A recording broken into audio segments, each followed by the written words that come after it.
మొన్న మాట్లాడుతూ మ్యావిగన్ అంట.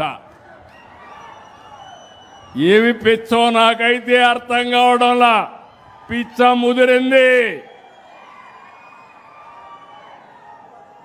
అంటే అమరావతి పేరు చెప్పలేకపోతే ఇంట్లో పడుకోవచ్చు, కానీ దేవతల రాజధాని ఎవడైనా ఆ పేరు 10 సార్లు చెప్తే మీకు కూడా పుణ్యం వస్తుంది. అలాంటి రాజధానిని పేరు చెప్పడానికి ఇష్టం లేకుండా మ్యావిగన్ అంటున్నాడు. అదేంటో నాకు అర్థం కాదు. మీకు అర్థమైందా? మీకు మ్యావిగన్ కావాలని అడుగుతున్నా. వద్దు అంటే గట్టిగా చెప్పట్లు కూడా చెప్పండి, కరెక్ట్ కాదని. అందుకే నేను మిమ్మల్ని అందరినీ ఒకటే అడుగుతున్నా. ఒకప్పుడు తీవ్రవాదులు ఉండేవాళ్ళు, ముఠా నాయకులు ఉండేవాళ్ళు, మత విద్వేషాలు క్రియేట్ చేసేవాళ్ళు. ఏదైతే మొన్నే మీరు చూశారు ఎలాంటి వాళ్ళంటే బాబాయిని చంపి నా చేతిలో కత్తి పెట్టేవాళ్ళు. ఇది చూసినప్పుడు ఏం చెప్పాలో నాకైతే అర్థం కాదు. ఇప్పుడు అమరావతి బాగా పనులు అవుతా ఉంటే, ఊపందుకుంటే, రాష్ట్రంలో అభివృద్ధి అవుతా ఉంటే చూసి సహించలేక ఫ్రస్ట్రేషన్లో అవినీతి జరిగిందని మాట్లాడతాడు. నేను ఒకటే మీకు గుర్తుపెట్టుకోండి, ఈరోజు ఆంధ్రప్రదేశ్ రాష్ట్రాన్ని 2047కి ప్రపంచంలోనే ఒక అగ్ర రాష్ట్రంగా తెలుగు జాతి నెంబర్ 1 జాతిగా తయారు చేసే బాధ్యత మనం తీసుకుందాం. దీనికి ప్రణాళికలు తయారు చేస్తున్నాను.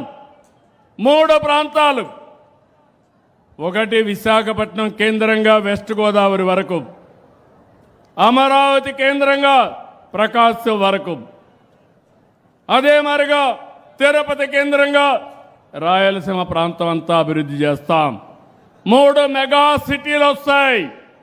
రాయలసీమ ఎక్కడికక్కడ గ్రీన్ ఎనర్జీ హబ్గా తయారవుతుంది, హార్టికల్చర్ హబ్గా తయారవుతుంది. నాలెడ్జ్ ఎకానమీకి చిరునామా మన రాయలసీమని మరొకసారి విజ్ఞప్తి చేస్తున్నా. ఓర్వకల్లో డ్రోన్ సిటీ వస్తుంది, తిరుపతిలో స్పేస్ సిటీ వస్తుంది, అనంతపురంలో ఎలక్ట్రానిక్ సిటీ వస్తుంది, ఏరోస్పేస్ సిటీ కూడా వస్తుంది. విమానాలు ఎక్కడో తయారు చేయడం కాదు, మన అనంతపురంలోనే, ఈ జిల్లాలోనే విమానాలు కూడా తయారు చేసే పరిస్థితికి వస్తారు.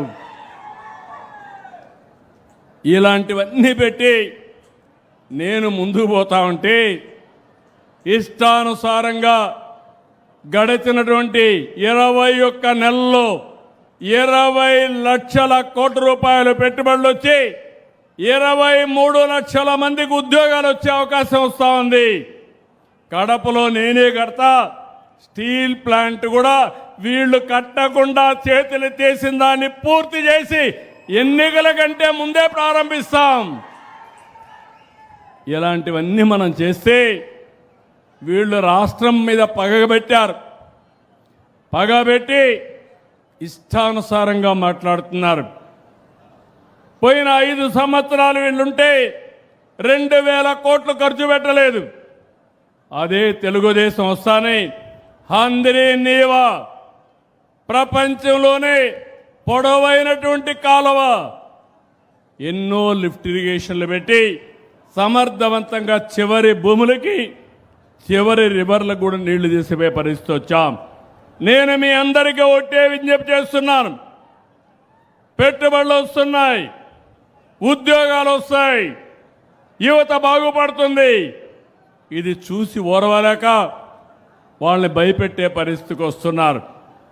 అమరావతి వస్తుంది, విశాఖపట్నం అభివృద్ధి అవుతుంది, తిరుపతి అభివృద్ధి అవుతుంది, ప్రతి జిల్లా అభివృద్ధి అవుతుంది. ఇది నా భరోసా. ప్రతి గ్రామాన్ని ఆదర్శ గ్రామంగా తయారు చేస్తాం. తాడిపత్రి కూడా అభివృద్ధి అవుతుంది. అదే మాదిరిగా నేను ఒకటే మిమ్మల్ని కోరుతున్నా, మనకు సేఫ్టీ కావాలి. మన ఆస్తులకు రక్షణ కావాలి, మన ఆడబిడ్డలు స్వేచ్ఛగా తిరగాలి. అవునా కాదా? ఒకప్పుడు మీరు తిరిగారా? 1924 బయట వచ్చారా? మీరు వచ్చారా అని మిమ్మల్ని అడుగుతున్నా. ఈరోజు నేను గ్యారంటీ ఇస్తున్నా, మా ఆడబిడ్డల జోలుకి ఎవరైనా వస్తే అదే చివరి రోజు మీకు. ఖబర్దార్, జాగ్రత్తగా ఉండండి.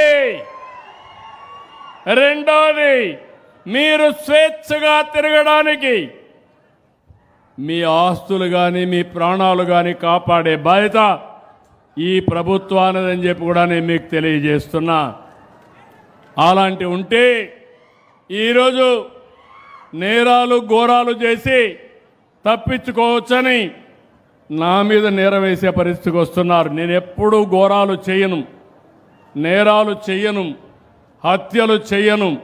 హత్యలు చేసే వాళ్ళని మాత్రం ఏం చేయాలి?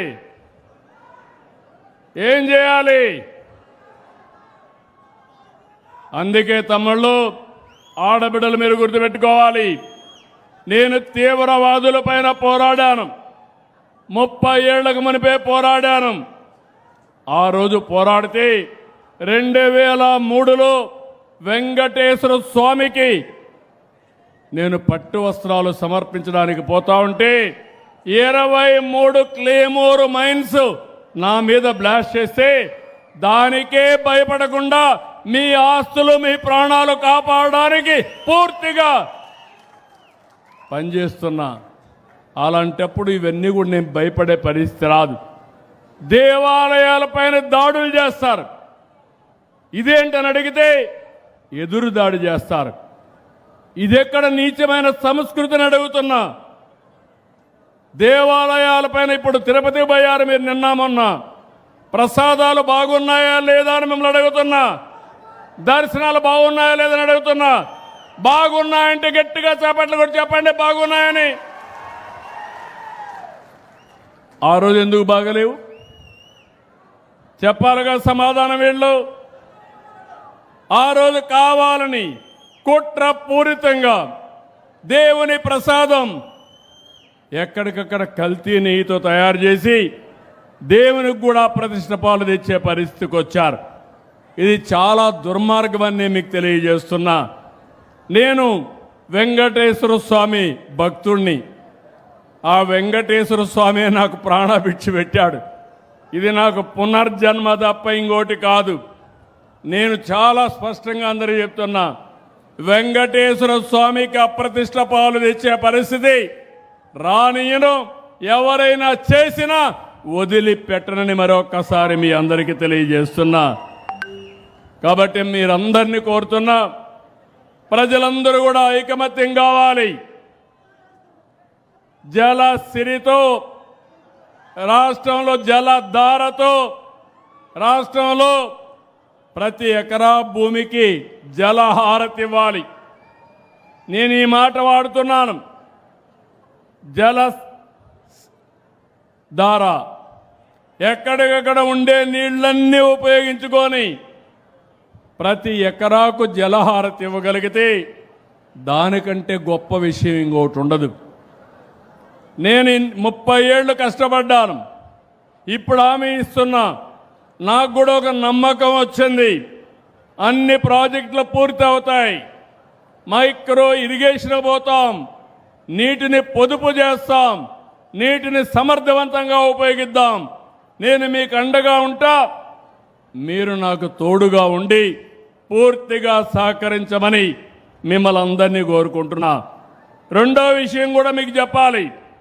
ఇక్కడికి వచ్చినప్పుడు అధికార యంత్రాంగం ఇక్కడ ఉన్నారు. ఇక్కడ ఉండే అధికారులందరినీ కోరుతున్నా, మీరందరూ కూడా జిల్లా అధికార యంత్రాంగం ఉన్నారా? కాన్స్టిట్యున్సీ వాళ్ళు ఉన్నారా లేరా? ఉన్నారా? ఉంటే మీరు కలెక్టర్ కోరుతున్నా, ఇక్కడ ఉండే వాళ్ళందరినీ కోరుతున్నా. ఈరోజు నేను అన్నీ కూడా చూశాను.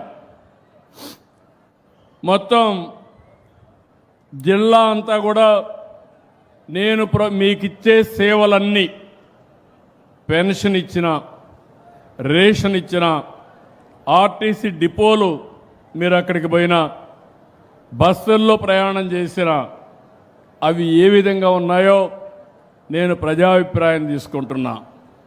టెక్నాలజీ కూడా ఆడిట్ చేస్తున్నా. ఏ టైంలో సేవలు అందించారు, అదే మరి ఎవరన్నా వచ్చి రిజిస్ట్రేషన్కి వస్తే టోకన్ సుజావుగా ఇచ్చారా, టోకన్ ఇచ్చిన తర్వాత డబ్బులు తీసుకోకుండా రిజిస్ట్రేషన్ చేశారా, పెన్షన్ ఇచ్చినప్పుడు గౌరవంగా మీతో మాట్లాడారా.